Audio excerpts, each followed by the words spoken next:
Oh, I'm having fun. Hope you all are. So next, we do actually have a poet in our youth group, which we're very proud of. And it's been so much fun to watch him grow and just become better and better and better. And so it's like move over Waddy and Baxter, and I mean, this guy's coming on. So please welcome Jack George.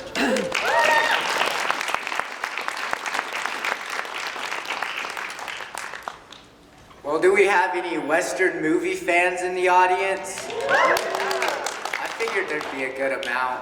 Well, I grew up watching all the classic Westerns, and I just really like the story this poem paints in your mind, and it always reminds me of something just straight out of a Western movie. It's An Old Western Town by Bruce Giscadden. An old Western town lay asleep in the sun, a long summer day that was then almost done. The shadows was long, and the horses stood round, sorta resting a leg, and their head hanging down. Two cowpunchers down at the Last Chance Saloon was trying to sing, but they was both out of tune. And down at the end of a street that was dusty and narrow, scratching the dirt was some chickens and sparrows. The dogs slept in the shade, and the people they strolled like they felt plumb contented in body and soul. And if you look just a little ways off to the west, you could see the high mountain tops with snow on their crest.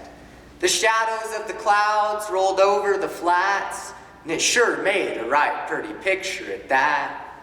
Well, a drunken cowpuncher decided he was ready to go. Well, he figured he ought to put on a big show. So he spurred and he hollered and he shot his 6-gun. He aimed to leave out of there with his horse on the run, but he didn't remember his cinches was slack till he already got his old pony untracked. Well, that cow hoss started to buck and bawl, and he threw that cowpuncher, saddle and all. Before the drunken Waddy could escape the wreck, he was bit by 2 dogs, which he didn't expect. And that cow horse bucked into a long hitching rack, where a team was hitched, reared back. They let out a dragging the old rattle trap, and a swinging the ends of 2 hitching straps. Well, people come from everywhere. The chickens and sparrows, they took to the air. The children dove for cover, and the women all screamed. And the dogs was all chasing that runaway team. Well, a man come out, like some feller always did, a-jumping and hollering and waving his lid. But as the team got near, why, the man lost his nerve. He got out of the way, but this made the team swerve. They took out the porch post to the store. They'd busted the windows and several things more. They were off their feet when they finally got stopped, all piled up in a heap, with a wagon on top. Fastened in their harnesses, one horse almost strangled, but the crowd went to work and got them untangled.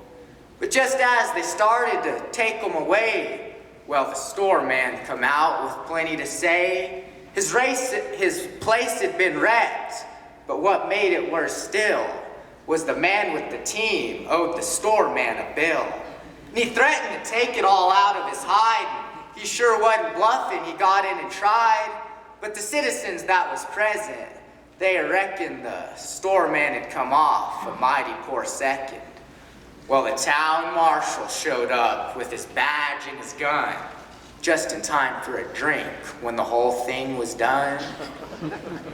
And the sun went down soon after, then showed a few golden streaks on the afterglow of the snowy mountain peaks. The kerosene lantern shed a soft yellow light where the town folks was cooking their supper that night. Neighbors gathered to visit and talk. You could hear the slow footsteps along the boardwalk. Was a real western night, no fog or no haze.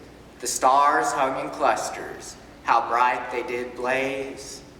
And the blanket of night started to lay quietly down on the best of all places, an old western town. Yes, sir.